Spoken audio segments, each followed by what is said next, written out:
Welcome to the Festival of Storytellers.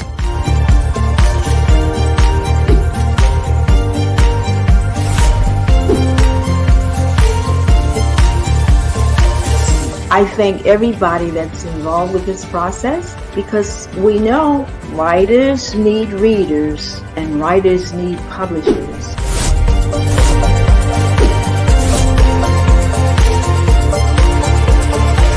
Experience is not about the publisher, it is about us, the authors.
Hello, welcome everyone. My name is Lynda Drake. I am an author, speaker, facilitator, and coach. And today I want to share with you an exciting new product I have that is in the final stages before it comes to life by the middle of March is my goal. So I'll be sharing that with you in a minute. First, I just want to introduce who I am. Like I said, my name is Lynda Drake. I am the author of a couple books. One of them is called The Power of Imperfect Parents by me. And I am the parent of 3 kids. They are now a 37-year-old and I have 30-year-old twins. And they have labels including Down syndrome, autism, mood disorder, diabetes, severe behaviors, life-threatening allergies, attention deficit disorder, dyslexia, rheumatoid arthritis, and a couple other things thrown in there. So my kids have taught me so much about life and about parenting. That's why I wrote the book. I've also been what's called a job developer for 21 years. And a job developer is somebody who helps people with disabilities. I've also worked with those experiencing homelessness. I've helped them find jobs and the tools that they needed to be successful in those jobs. I worked for a company, a nonprofit here in the Denver area called Bayard Enterprises. I worked there for 16 years. And for 15 of those years, one of the things I did was facilitate a class for people with disabilities or those experiencing homelessness. And I taught the skills that were necessary to be a good employee in any workplace. And I figured out that those are also the skills that are needed to have a more empowered, fulfilling life. So I created the curriculum, most of the curriculum for that class and facilitated the class for those 15 years. It was an amazing experience. I learned a lot. From those teachings and from just my experience with my kids and people I served, I not only wrote this book, I also have an online course called The ABCs of Stress Relief.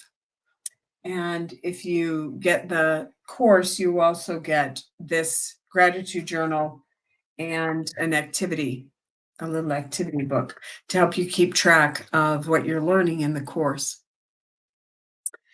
I also have a book on money from a spiritual point of view, because before I worked as a job developer, hi Nina, good to see you too.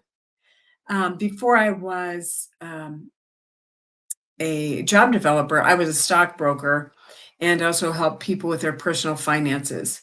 So I have a book about money coming out also soon, hopefully around March or April. Hi, Ivo, good to see you too. That is called The Power of the Financial Dance, a spiritual guide to your finances, to financial health. Yeah, that's what it's called. So that will be coming out soon. So from all these things that I've learned and experienced and things I've written, I wanted something that parents and families could use and incorporate into their lives to help their children and the parents too build skills that would help them be more employable, but also have a more empowered life.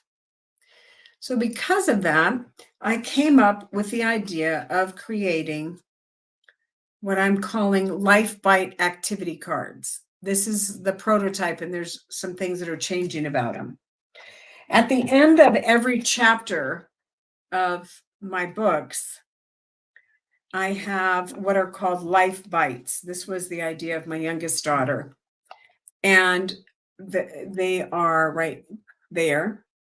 And it's just the main points of the chapter that are pulled out. So you can easily look at that at the end of the chapter and say, oh, do I really want to read that chapter? I don't need that. Or, wow, I really need that. So it just helps you be able to go through the book and pick out the things that you really need to hear. Hi, Catherine. Nice to see you from San Diego. I'm in Denver. So I wanted to tell you guys, you are the first group I am telling about these cards in an organized way, just completely telling them about the cards. So the idea of the cards, and I'll read the instructions, but they're this size. There will be artwork on the back. It's going to be different than this.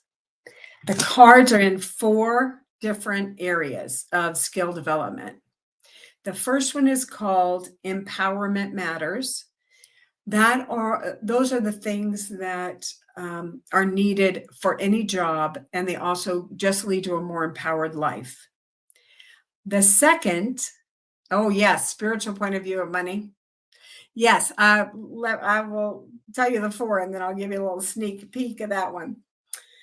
The second category in these cards are letting go of stress, because stress is just so harmful on the body. It's not good. So teaching our kids how to relieve stress and teaching ourselves how to relieve stress, very important. The third is about money and being intentional with money. So that spiritual aspect, that intentionality around money. And the fourth is the 12 spiritual laws of the universe and how to send blessings. And sending blessings is not a religious practice. I will explain the difference between blessings and prayer, and what makes it not spiritual in a little bit. The book on money from a spiritual point of view really talks about looking at your finances, being grateful for wherever you are in your financial journey, being grateful for all the money that comes to you and goes out through you. It looks at money from the aspect that money is energy that flows from spirit, just like everything else. Money that flows from spirit through us, and that we can use it well. So yeah, good. I'm glad you're looking forward to my book on money. It's coming soon. It's in the editing phases right now. So these cards, okay, back to the cards. I want to read you the instructions. So this is what I'm thinking about the cards, and I would love any feedback about these. Also, if anyone is willing to be like the first group of people that get them, so you can get them, I'd send them to you for free or just for shipping, as long as you would give me some feedback on them. And thanks. Yes, mindfulness is super important, Olivia, especially for everybody. And some of the feedback I've gotten already about these cards is they really like the way they bring the family together to do an activity together instead of just, here, kid, you go do this. It's something that we can really do together as a family or a group of friends or whatever the case may be. Let's see. Lynn commented, how do you deal with the stigma of disability, especially when society doesn't acknowledge those unseen disabilities? And really, unseen disabilities, I think, are the most challenging. Those can be mental health issues. Those can be processing orders like ADD, like my daughter has ADD and dyslexia. And to me, we need to get rid of the stigma that goes with disability and realize everybody has a place at the table and everybody has value. Whether a part of your body works or doesn't, whatever the case may be, whatever disability you have, you bring something of great value to our community. Whether it be your ability to love or your intuition or just your different way of looking at the world or whatever the case may be.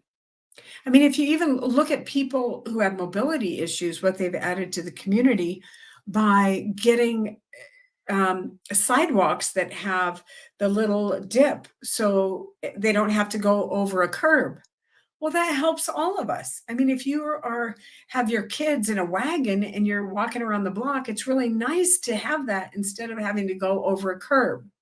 So seeing that we all have value, I think we have to let go of the stigma of disability and accept we're all different and unique, and we all deserve to be here. We all have something to contribute. Let's see, Denise, you're giving inspiration. Good. Experiencing hardships out there. Yes, I hope my book will remain an inspiration. And it's also an audiobook, which I love for busy parents. It's so much easier to listen to it. I've listened to it. I love listening to it. Every time I listen to it, I learn something new. That just shows you about my memory. Okay. I'm just saying, tells you a little bit about my memory that every time I listen to it, I learn something. I was like, oh yeah, I forgot I did that. That's a good idea. So anyway, all right. So back to the cards, because the cards do help because they're not as, you don't have to read a whole book. They're just something you pick a card and do it that day. So with these cards, you pick one and you use it for the week. And you do what it says for the week. That's your focus, the family's focus for the week. You can put the physical card somewhere. We put it on our refrigerator so we see it every time we get food. Or you can put it on like a bathroom mirror, somewhere where everybody sees it. And you can also take a picture of it and, use it as wallpaper on your phone. When the week is finished, you reflect on what you learned that week.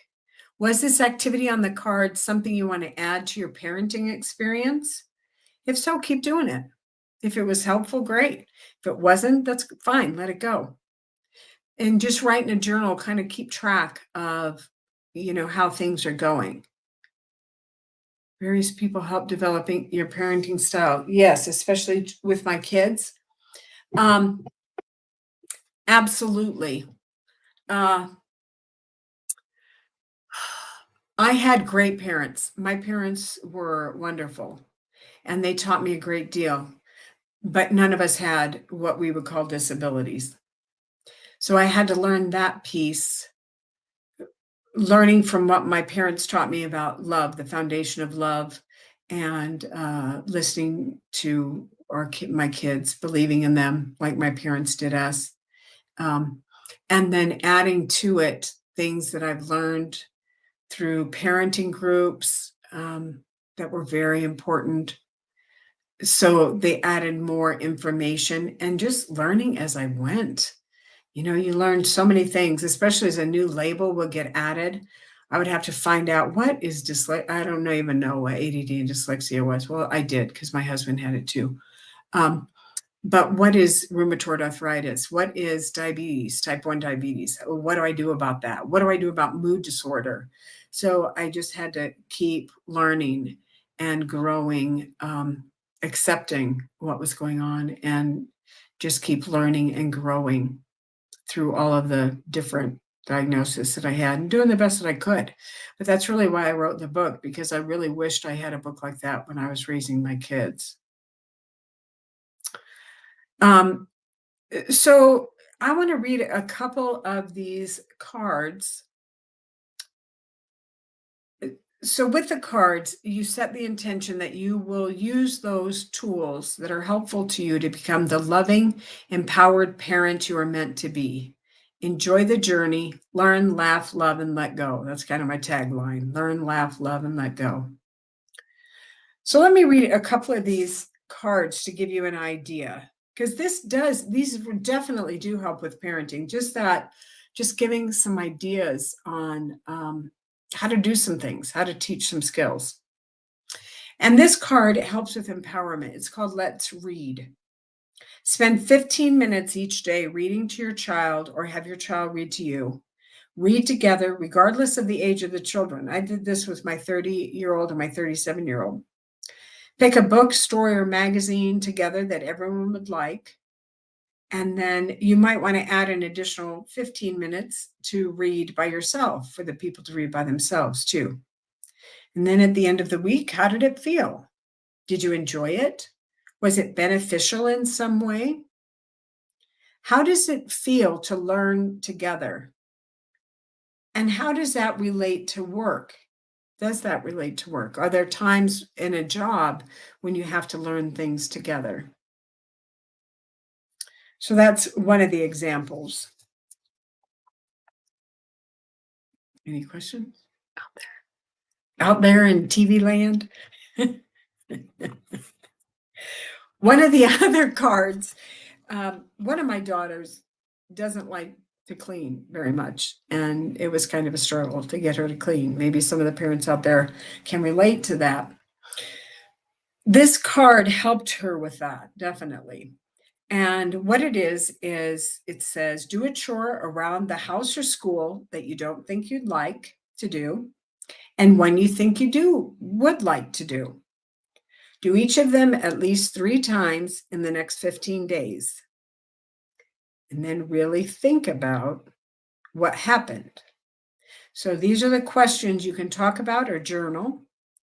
What surprised you about the difference between the one you didn't like and the one you thought you would like? What parts of doing the chores did you like and what didn't you like? Were they hard to learn how to do? Was the chore that you liked easier to learn? Did you get paid to do it? And if you got paid, how did that affect if you liked the chore or not? Did that affect it at all? And did anything surprise you about this activity?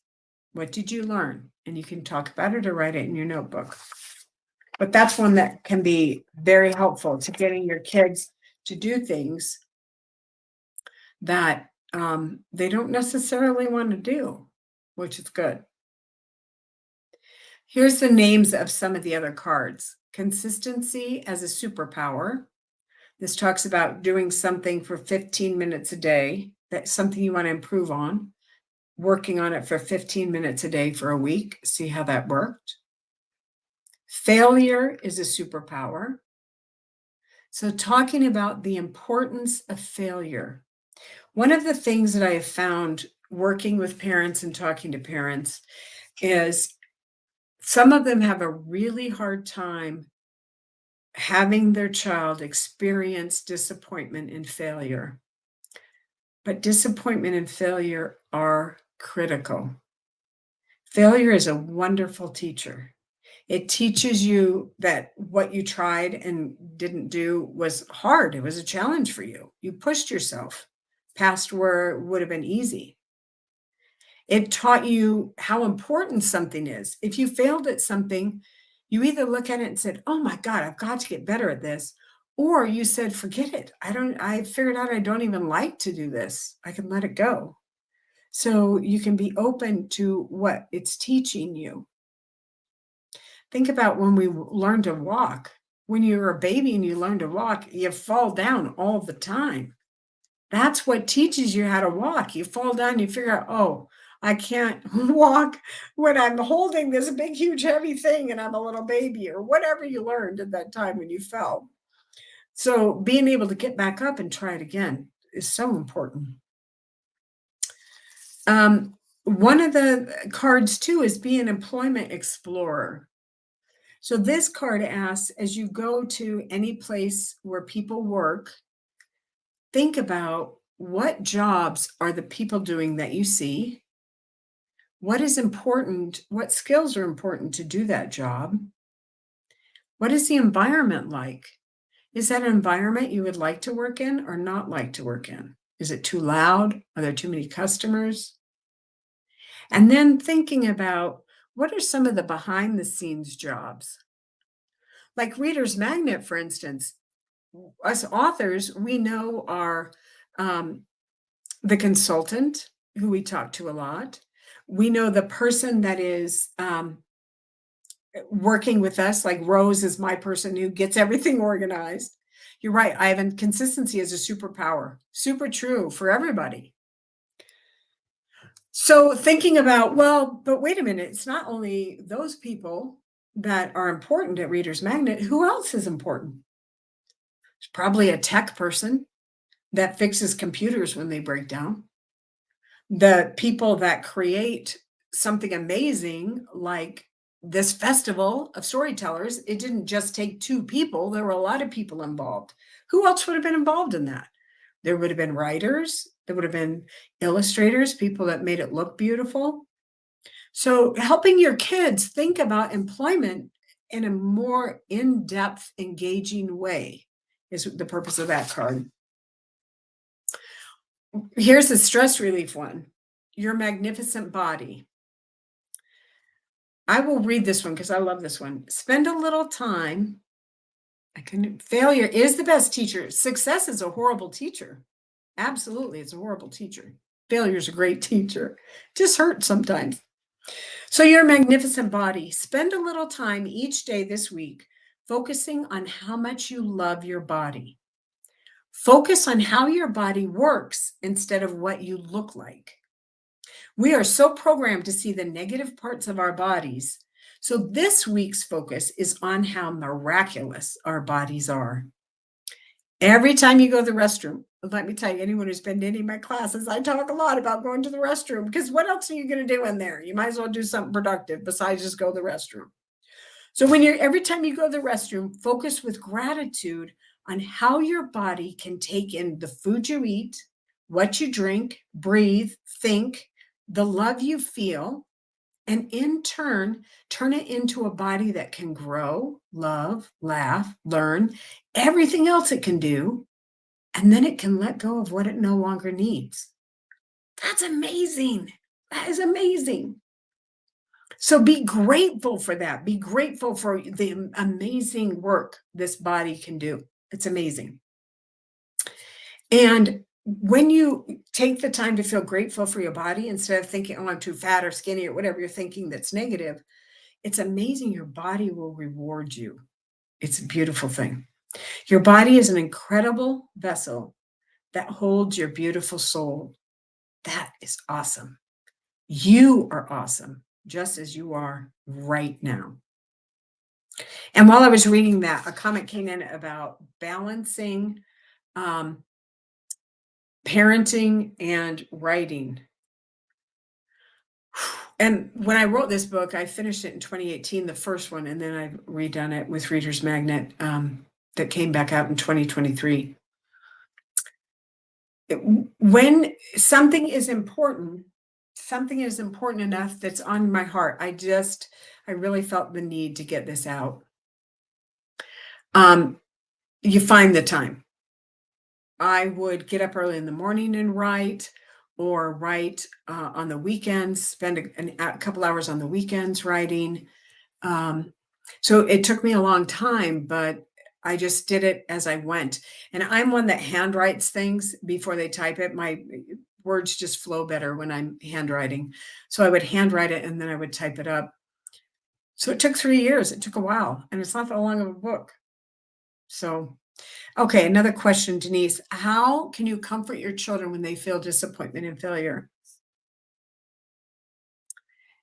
Them to see the gift in it. So reframing is one of the ways that I believe is very helpful to release stress. And that's reframing how you look at things. So when your child is going through something, like for instance, my daughter had back surgery and wasn't able to go on this big trip to Mexico with her school that she had looked forward to for a year, a couple of years from the time she started high school until it was the junior or senior trip. And she wasn't able to go. So really talking to her, about how important the back surgery was, because it was very helpful. It alleviated some pain. But also trying to say, how can we make this time better? Is there something we can do that would help? Something else we could do instead of the trip? What could we do that will help alleviate that? And helping remind them, wow, are you strong? I'm so proud of you that you're able to go through this disappointment and find that it's okay. It's okay that this disappointment happened. Everything in life isn't going to be a disappointment.